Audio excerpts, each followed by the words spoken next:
예, 오늘은 이제 다니엘 5장 이제 5절부터 9절까지 이 본문으로 오늘 이제 강의를 하겠습니다. 지난 시간에 제가 5장의 개괄적인 내용을 설명드렸기 때문에 여러분들이 다 기억하시리라 믿습니다. 이제 바빌론이 이제 망하기 그 직전의 상황이잖아요. 그 마지막 왕 벨사살 왕이 신하들과 이렇게 연애를 이렇게 즐기면서 이 술 주흥에 빠져 있는 것이에요. 예. 그것도 하나님의 거룩한 기명들을 가지고 술 파티를 하고 있으니 이 얼마나 하나님을 진노케 하는 일입니까? 그렇죠? 이제 마침내 그 바빌론의 최후의 징조를 알리는 하나의 그 사건이 벌어집니다. 자, 5절부터 9절을 보겠습니다.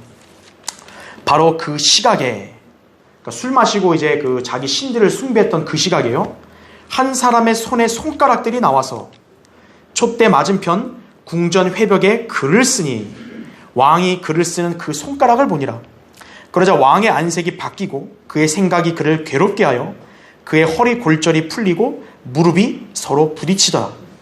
왕이 크게 소리를 질러 점성가들과 칼데아인들과 점쟁이들을 불러오라 하고, 또 왕이 바빌론의 현자들에게 일러 말하기를, 누구라도 이 글을 읽고 그 해석을 나에게 알려주는 자는 주홍색으로 옷 입을 것이요 금 목걸이를 목에 두를 것이며 왕국에서 셋째 치리자가 될 것이라 하더라.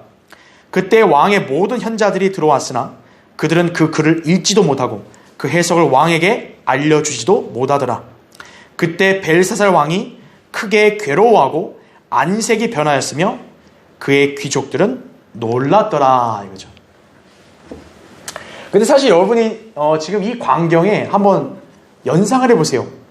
여러분도 만약 그 당시에 상황이 있었다면 진짜 놀랄 일이었겠죠.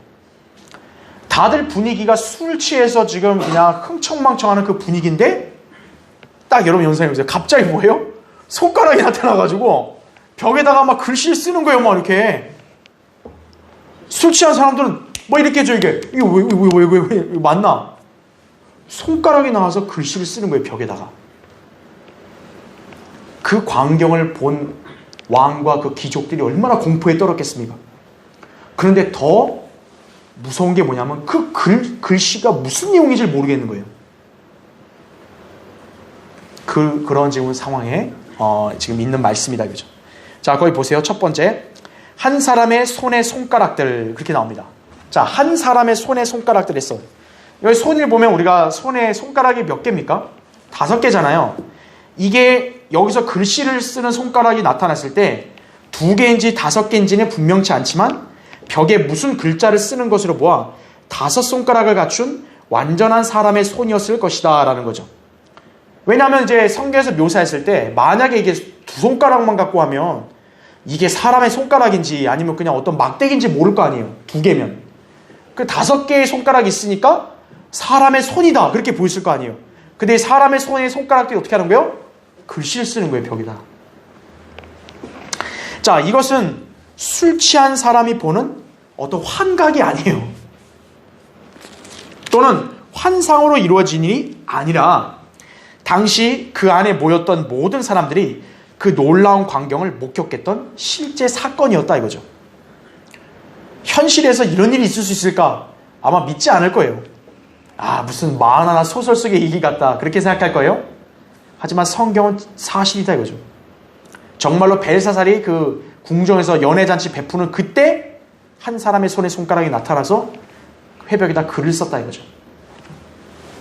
자, 두 번째 보세요.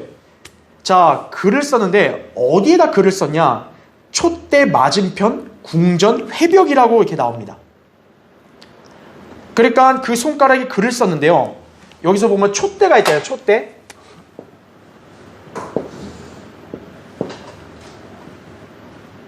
이거 그림을 못 그리니까 그냥 이렇게 글씨로 할게요. 자, 촛대가 있으면 촛대가 불빛을 비출 거 아니에요. 이 촛대 맞은편에 보면 궁전 회벽이 있어요, 회벽. 회색 벽이죠, 이 벽. 불빛이 비치는 이 벽에 어떤 거예요? 손가락이 나타나서 이렇게 글씨를 쓰는 거죠. 참, 내가 생각해도 그림 못 그리네, 그죠? 자, 어쨌든 이해해 주시고. 자, 어쨌든 이런 손가락이 나타나서 지금 글씨를 딱 쓴 거예요. 그러니까 불빛으로 이 하얀색 회색 벽이니까 불빛으로 비치면 글씨가 더 잘 보이겠죠. 왜 하필 촛대 맞은편 벽이냐라고 했을 때, 자, 여기서 이 촛대는 어디서 났겠어요? 예루살렘에 있던 하나님의 성전에서 탈취해온 그 촛대였음이 틀림없을 겁니다. 왜냐하면 지금 벨사살과 그 신하들이 술을 어디다가 따라 마셨어요? 그 예루살렘에 있던 하나님 성전에서 기명들을 가져온 걸로 술 마셨잖아요. 그러니까 지금 그 느부갓네살이 예루살렘을 당시 함락하고 거기 성전의 기명들을 다 가지고 보물창고에 넣어놨잖아요. 그걸 벨사살이 꺼냈잖아요. 그래서 술 퍼마시고, 촛대도 그때 아마 하나님의 성전에 있던 금촛대라고 우리가 볼 수 있을 겁니다. 그렇죠? 자, 그러면 여기서 촛대를 봐야겠죠. 촛대. 이 촛대는 그럼 무엇을 나타내느냐 하면은 이게 이제 바로 성령 하나님의 예표예요.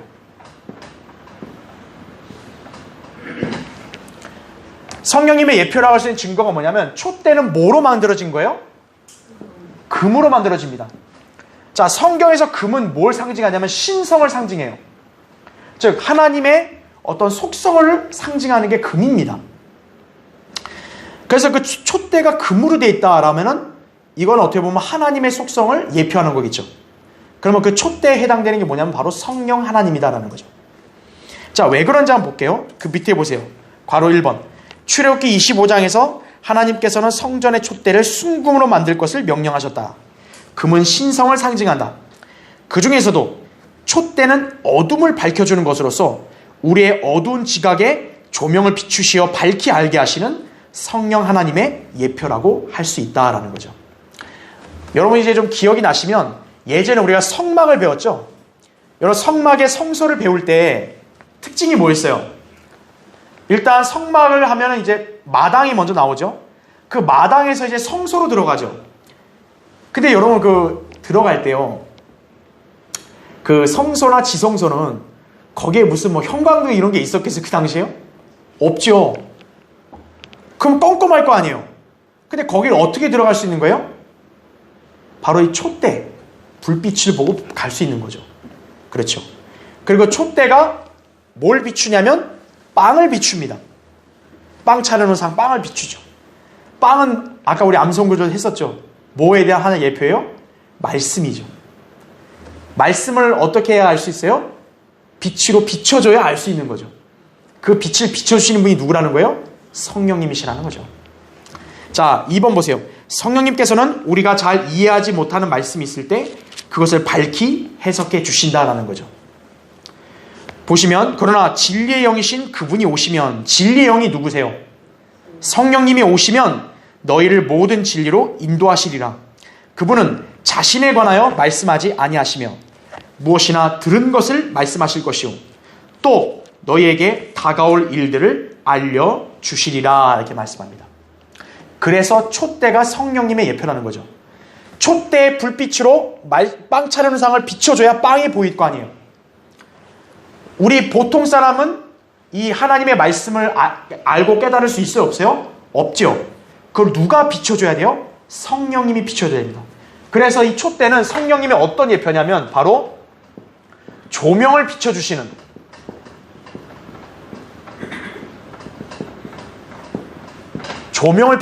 성령님의 예표다 이거죠. 이 조명이라면 말씀의 조명도 있고요. 또 우리의 어두운 길들이 있잖아요. 그 어두운 길들을 비춰주는 그 빛을 나타내는 걸 수도 있죠. 그러니까 어쨌든 성령님은 우리 인간이 보통 어둡잖아요. 그 어두운 지각을 비춰주시는 분이다 이거죠. 자, 3번 보세요. 호련히 나타난 손가락이 무슨 뜻인지 알 수 없는 글자를 쓴 곳이 촛대 맞은편 궁전 회벽, 즉 촛불이 환히 비치고 있는 하얀 벽이었다 이거죠. 자, 지금 여기서 볼 때 지금 이 벨사살 왕과 그 이 귀족들, 신하들은 이 벽에다가 무슨 글씨를 썼는지 그 글씨를 못 알아봐요. 근데 그 못 알아보는 이유가 여기가 무슨 주변이 깜깜해서 못 알아보는 게 아니라 오히려 글씨는 어때요? 선명하게 보여요. 왜? 촛대 맞은편이고 게다가 벽도 회색 벽이니까 글씨 쓴 게 얼마나 딱 반사돼서 잘 보이겠냐고요. 글씨는 보이는데도 그 글씨가 무슨 뜻인지 모르는 거죠. 자, 이것은 바로 어떤 거에 대한 하나의 또 모형이라 볼 수 있냐면 바로 아무리 성경의 글씨가 다 눈에 보인다 할지라도요, 거듭나지 못한 죄인은 성경을 그 글씨가 보여도 읽어서 알 수 있어요, 없어요? 없다는 거예요. 촛대가 아무리 환히 밝히고 있어도, 또 하얀 회벽에 분명하게 쓰여진 글자가 있다 해도 그 뜻을 모르죠. 왜냐하면 이 손가락은 다니엘이 나중에 말하겠지만 하나님이 보내신 거란 말이에요. 그러니까 하나님이 글씨를 썼다는 얘기는 그분이 뭔가 말씀하실 게 있었은 거 아니에요. 그 하나님의 말씀을 인간의 그런 알량한 지혜와 이성으로 알 수 있어요, 없어요? 없다는 거예요. 성령님께서 조명을 비춰줘야 한다는 거예요. 자, 한번 여기 다니엘 껴놓고 여러분 찾아보세요. 고린도전서 보세요. 고린도전서. 자, 고린도전서 2장 보시면요.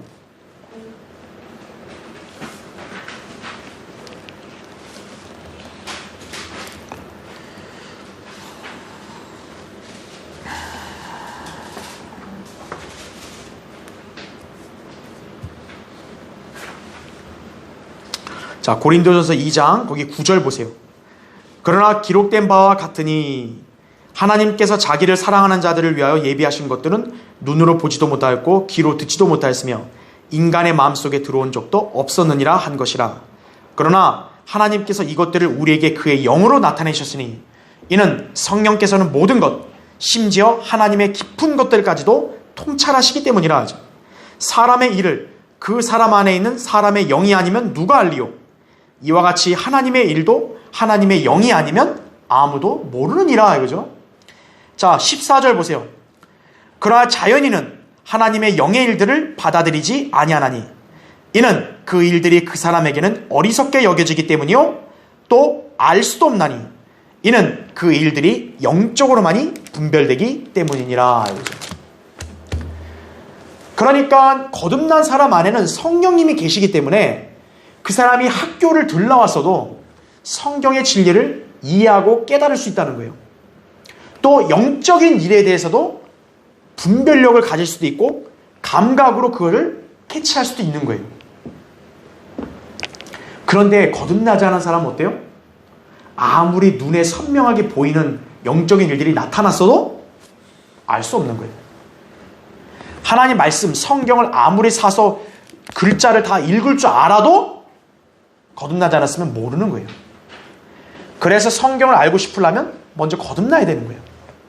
그러니까 제일 진짜 쓸데없는 일이 뭐냐면, 제일 무익한 일이 뭐냐면 거듭나지 않은 사람을 데리고 성경을 가르치려고 하는 거예요. 거듭나지 않은 사람한테는 가장 먼저 복음을 전해야죠. 구원받아야죠, 가장 먼저. 그게 지금 현재 이 대다수의 교회들이 실패하는 원인이에요, 그게. 예. 여러분 그걸 잘 기억하셔야 합니다, 지금. 그죠? 그래서 성령님께서 조명을 비춰주심으로 우리의 어두운 지각이 열어지고, 그래서 여러분은 성경을 읽으면 이해할 수도 있고 설교를 듣고 성경 공부를 배우면 깨달을 수 있고 하는 것이에요. 바로 성령님이 가르쳐 주시는 거예요. 자, 이제 다시 교환을 보시면 세 번째. 자, 이제 6절에 아까 왕이 이걸 듣니까 어떻게 돼요? 그 광경을 보니까 허리 골절이 풀리고 무릎이 서로 부딪히게 되었다 이거죠. 그러니까 얼마나 이게 진짜 경악할 일이고 아연실색할 일이면 막 이렇게 다리를 떨면서 막 허리가 풀리고 이런 거예요. 그냥 골절이 이게 부딪히고. 왜냐면 쉽게 생각해 보세요. 어디선가 느닷없이 손가락이 나타나서 회벽에다 무슨 글자를 쓰니까 그 광경을 보고 어찌 놀라지 않을 수 있겠어요. 이 손가락이 나타나기 전만 해도 어땠어요? 와, 실컷 마시자. 즐겁게 놀자. 우리 이거 아주 오래 영원히 가겠다. 막 그렇게 그냥 기세등등 했잖아요.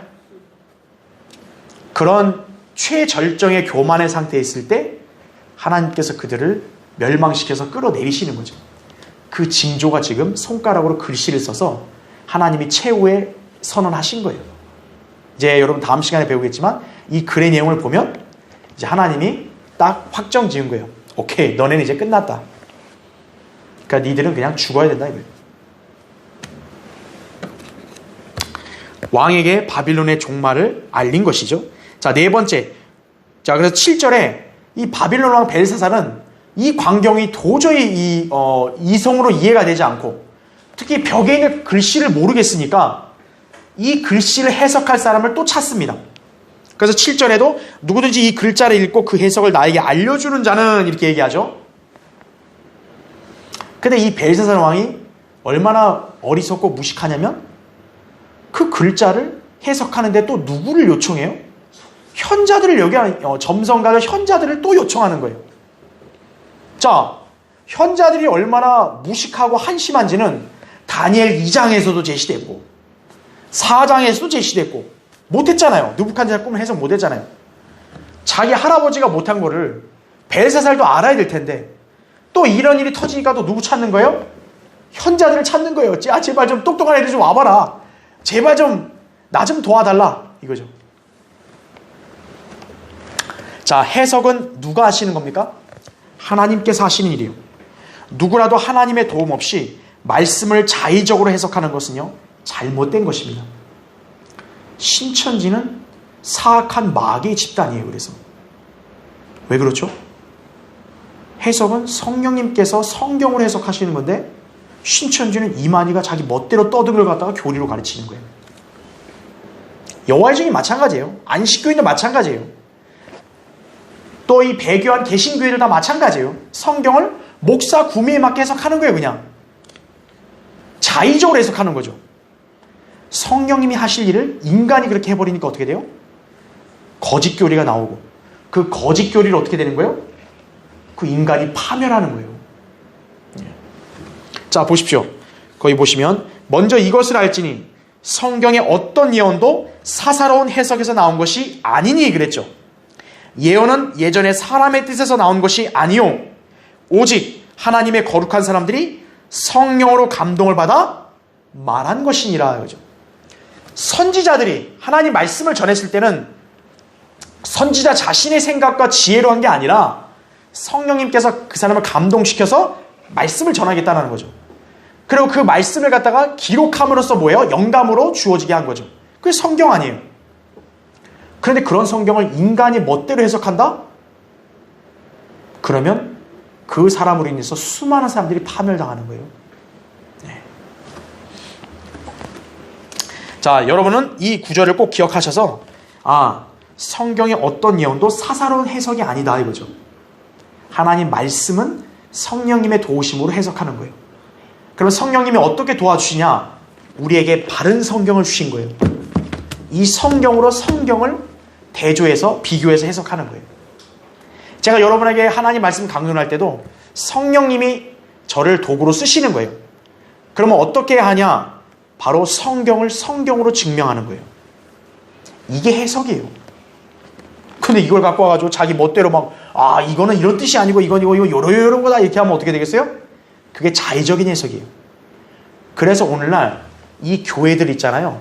여러분이 그럴 기회는 거의 없겠지만 여러 군데 돌아다니면서 똑같은 구절을 갖고 물어보라고요. 이게 무슨 뜻이냐고. 그럼 A교회 목사 따로, B교회 목사 따로, C교회 목사 따로 국밥이에요. 전부 다. 다 달라. 똑같은 구절을 얘기하는데. 그렇죠? 네, 그게 바로 사사로운 해석의 결과다 이거죠. 해석은 인간이 할 수 없다고요. 지금 이 다니엘 5장에 있는 그 회벽에 쓴 글씨, 이게 하나님이 쓴 글씨면 인간이 해석할 수 있어요? 없어요? 없는 거예요. 근데 이 무식한 왕은 또 현자들을 찾는 거예요. 그래서요, 여러분이 아셔야 될 게 하나님을 믿지 않는 세상 죄인들은요, 답이 없어요. 이 현 정부만이 문제가 아니에요. 이 세상의 거의 모든 대다수의 통치자들이 답이 없는 자들이에요. 그들은 자기들의 지혜가 대단한 줄 알잖아요. 과학과 무슨 철학과 의학과 교육이 대단한 줄 알잖아요. 그런데 그들은 성경에서 답을 찾을 생각을 안 해요. 그렇죠? 이 나라의 대통령이 정말로 자기가 국민을 사랑하고 나라를 잘 치리하고 싶다면 그 답을 어디서 찾아야 되는 거예요? 성경에서 찾아야 되는 거예요. 그 쓸데없는 데 가지 말고요. 그런데 그런 걸 안 하잖아요. 그렇죠? 바로 이 벨사살 왕도 똑같다 이거죠. 그래서 여러분이 꼭 기억해야 될 게 인간의 역사는요 뭐예요? 거의 패턴이 비슷한 거예요. 강대국이든 약소국이든 그 왕들이 하는 짓들을 보면요 다 비슷하다고요. 벨사살 왕만 술 취한 사람인가요? 오늘날 이 통치자들 중에 술 취한 사람들 얼마나 많아요? 연애한다고, 그렇죠? 자, 5번째 보세요. 맨 밑에. 자, 이제 벨사살 왕이 약속을 합니다. 금 목걸이를 목에 두를 것이며 왕국에서 셋째 치리자가 될 것이라 이렇게 얘기합니다. 자, 제가 지난 시간에 여러분에게 말씀드렸죠. 지금 그 벨사살이 이 사람이 지금 바빌론의 가장 높은 왕이 아니라 이자 위에 나보니두스라는 그 양부가 있죠.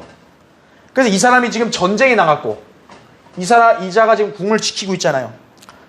그러니까 서열로 보면 뭐예요? 나보니두스가 첫째죠. 그렇죠? 그럼 벨사살은 몇째예요? 그러니까 지금 벨사살이 이 벽에 쓴 글자 해석할 수 있는 사람은 내가 뭐로 삼겠다는 거예요? 셋째 치리자 삼겠다는 거죠. 바로 자기 밑에 고난을 주겠다는 거예요. 바로 누구든지. 그러면서 뭘 두른답니까? 역시 또 금 목걸이를 둔다는 거죠. 자, 아까 얘기했죠. 금 목걸이 했을 때 금은 뭘 상징한다는 그랬죠? 신성이죠. 그래서 지금 이 금 목걸이를 두르고 셋째 치리자, 결국 이 자리를 누가 차지합니까? 다니엘이 차지하죠. 그렇죠? 그래서 제가 다니엘 5장 서두에 말씀드렸다시피 다니엘 5장은 다니엘이 성령 하나님의 예표라는 걸 나타내는 거죠. 자, 금이 신성이라 했다면 하나님을 예표하는 건데 하나님도 삼위의 위격을 가지셨잖아요. 첫째 위격 아버지 하나님, 둘째 위격 아들 하나님, 그 다음에 셋째 위격 성령 하나님이 되겠죠. 그래서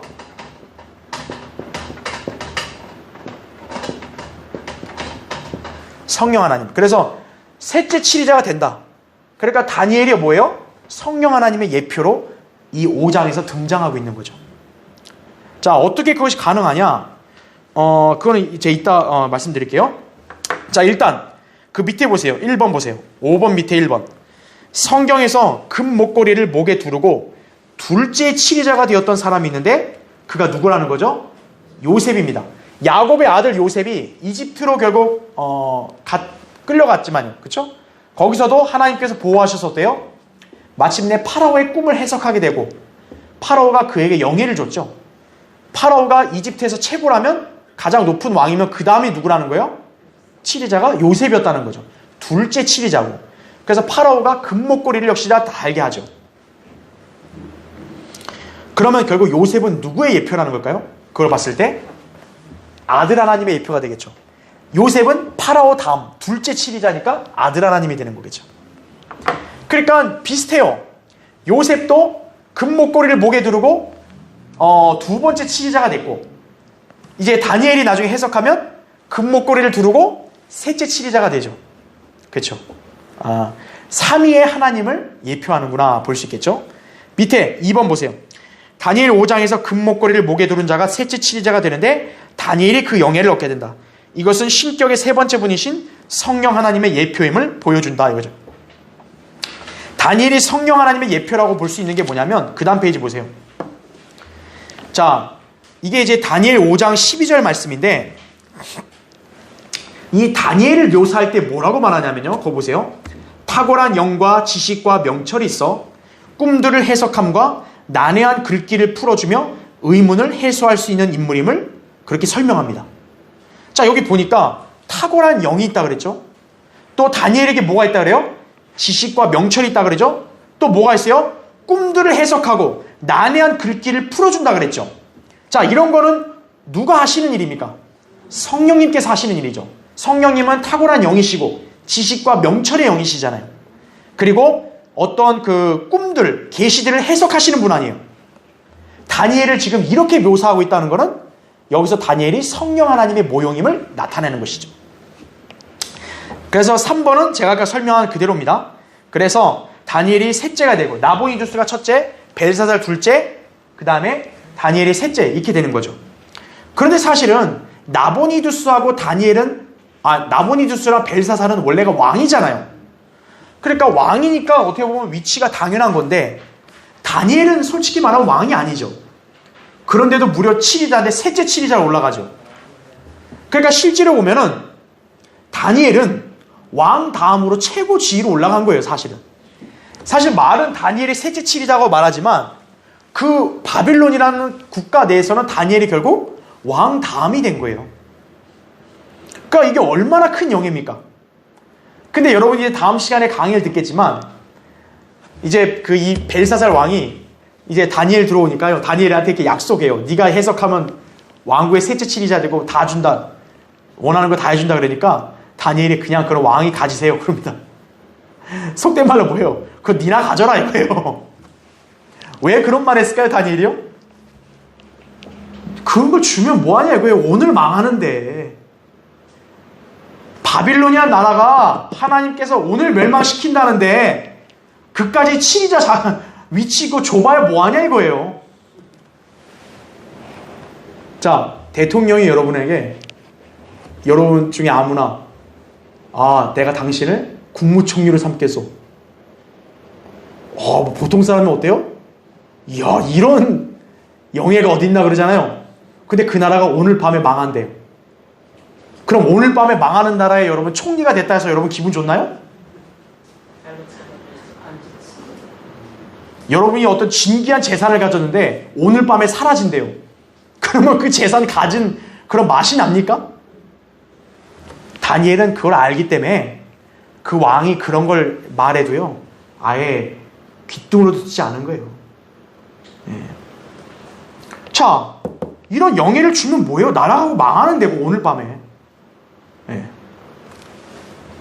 누가 나보고 야, 너 우리 회사 사장 하나 그래요. 와, 사장? 근데 그 회사가 오늘 부도난대. 그러면 여러분 그거 좋아요? 기분 좋아요? 근데 이 벨사살과 그 왕은 그것도 모르는 거예요. 자기 나라가 오늘 망한다는 것도 모르는 거예요. 하나님의 사람인 다니엘은 안 거죠. 그러니까 그런 거에 가치도 안 두는 거예요. 여러분도 어때요? 세상에서 세상이 여러분에게 마귀가 여러분에게 세상에 좋은 것들을 준다 그래요. 근데 만약에 오늘 휴거 된다고 봐요. 그럼 여러분 그거 받겠어요? 성도는 하나님이 예비하신 영적인 복을 가치를 알아야 돼요. 그걸 알면 이 세상에 어떤 걸 나에게 보장해 준다 해도 그거에 현혹되지 않는 거예요. 그걸 기억해야 합니다. 자, 밑에 6번째 보세요. 그때 왕의 모든 현자들이 들어왔으나 그들은 그 글을 읽지도 못하고 그 해석을 왕에게 알려주지도 못하더라 하죠. 자, 하나님께서 다니엘을 통해서 주시는 계시로 이방의 현자들과 그들의 신들이 얼마나 무지하다는 것을 드러내는지 알 수 있다 이거예요. 그 밑에 보세요. 1번. 다니엘 2장에서는 느부갓네살이 꿈의 내용을 말해주지 않고 꿈의 내용과 해석을 현자들에게 요구했지만 그들에게서 아무것도 제시되지 않았기에 알 수 없었어요. 좋다 이거예요. 그럼 니들이 원하는 대로 내가 이해한다. 근데 4장에서 어땠죠? 왕이 꿈의 내용을 알려줬죠. 그냥 그럼 해석만 해봐라 그랬죠. 근데 해석했어요? 못했어요? 못했죠. 좋다 이거야. 그럼 이번 5장에서는 직접 그 광경을 봤어요. 직접 그 글씨를 보게 해요. 그러면 이제 해석만 해봐라 이거예요. 근데 해석을 해요? 못해요? 못해요. 그럼 이 사람들이 왜 있어야 되죠 여기에? 자기들이 왜 현자라는 칭호를 받아야 되죠? 헛되죠? 그들은 아무것도 아닌 존재들인 거예요. 2번 보세요. 다시 말해 그들은 전혀 현자들이 아니었던 것이다. 그들의 신들, 소위 이교도 신들 있죠. 역시 현명한 신들이 아니었다 이거죠. 그 신들은 그들에게 아무런 지혜도 주지 못했던 것이다 이거죠. 앞으로 세상이 어떻게 되느냐? 불교의 중두리요. 한번 얘기해보라 이거예요. 부처에게 좀 자문을 해보라 이거예요. 앞으로 세상이 어떻게 될까? 근데 얘기해 주나요? 모르죠. 그 유학자들한테 공자에게 가서 물어보라고 니들이 신봉하는 공자한테 가서 세상이 앞으로 어떻게 될지 알 수 있을까요? 모르죠. 카톨릭 마리아에 가서 물어보라 이거예요. 아나. 모르죠. 모슬렘? 마찬가지예요. 자, 바로 이런 자들은 아무 지혜도 못 줘요. 그런데도 계속 보세요. 소위 왕들이나 통치자들은 모르는 게 있을 때마다 그런 현자들을 불러 자문을 구하고 해답을 찾으려고 시도한다. 그렇지만 그들 중 아무도 답을 찾지 못한다. 이것은 과거의 어느 시대에서도 그랬고 지금도 똑같으며 앞으로도 그럴 것이다. 그 세상 정부들을 보세요. 뭔가 국가의 주요 경영에 대한 자문을 하려면 전혀 쓸데없는 인간들을 불러서 묻는 거예요. 근데 그 사람들이 뭘 아냐고요. 성경을 모르는 사람이 무엇을 아냐고요. 근데 성경을 모르는 사람들만 죄다 부르는 거예요. 아, 대학 교수, 연구원, 학자, 종교 지도자 다 불러요. 그런데 정작 성경을 통해서는 안 물어요. 다 쓸데없는 짓이다 이거죠. 전혀 답을 못 주는 거예요. 3번. 지금 다니엘서에서는 그렇게 지식계층에 속한 자들에게 자문을 구하지만 허탕을 치는 상황이죠. 자, 이렇게 되면 결국 누가 돋보일 수밖에 없어요. 하나님의 사람이 돋보일 수밖에 없겠죠. 다른 신들의 그 추종하는 현자들은 하나같이 못하잖아요. 계속. 그럼 이제 남은 건 누구밖에 없어요? 하나님의 사람밖에 없는 거예요. 자, 하나님의 영광은 그분의 사람인 다니엘을 통해 드러나게 됩니다. 그분은 그의 지혜를 그분의 종에게 주셔서 이 비밀을 알게 하셨고 그 내용도 역시 하나님께서 홀로 위대하시며 온 땅의 진정한 통치자라는 사실을 선포하는 것이었다 이거죠.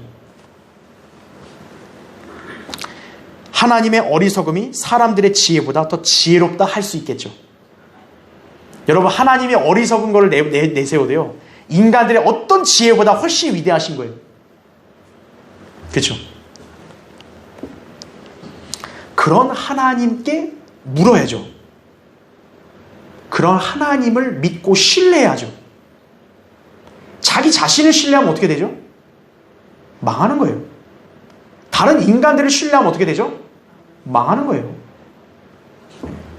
돈을 신뢰하면 어떻게 되죠? 아, 돈만 있으면 모든 게 다 돼. 그럼 망하는 거예요. 자, 7번째 보세요. 이제 오늘 강의의 마지막 주제인데, 한편 궁전 회벽에 글을 쓴 손가락, 이것은 하나님께서 보내신 것임을 다니엘이 증거합니다. 자, 여기서 우리가 참 하나의 신비로운 그런 걸 볼 수 있어요. 자, 신기한 게 뭐냐면,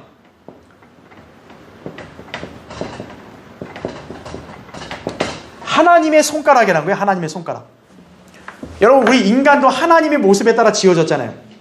그러니까 하나님도 우리 인간으로 나타나실 때 우리랑 똑같은 모습 아니에요. 손이 있을 거 아니에요.